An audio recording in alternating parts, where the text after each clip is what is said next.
গৰুটোক আপোনালোক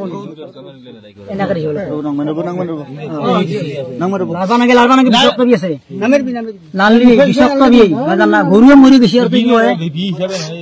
মানে কি এতিয়া মই আহি গধূলি আহি এতিয়া মই কামত গৈছিলো এই তাৰপিছত মোৰ দাদা এজন আছে সি গৰু নিব আহিলাক আহি মাত্ৰ সি মানে গৰু সেই ইয়াতে এনেকৈ দেখা পাই যায় সি মানে মই কামৰ জেগাত সি কৈছে তাৰমানে কিবা মোৰ বেলেগ হ'ব বুলি আৰু সি এনেকৈ কৈছে আছোঁ না কিবা এটা ব্যতিক্ৰম হৈছে যৌ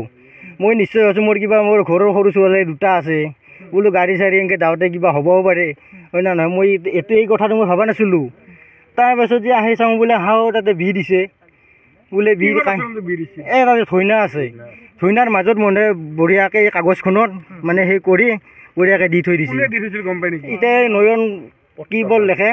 মই সেইটো নাজানো ভালকৈ আপোনালোকতো দেখা নাই সন্দেহ কৰিছে দেখা সন্দেহ মানে এতিয়া সন্দেহ দেখিছে এই খেতিত মানে এইটো দিয়া দেখিছে মানুহে সিহঁতৰ মানে প্ৰমাণ আছে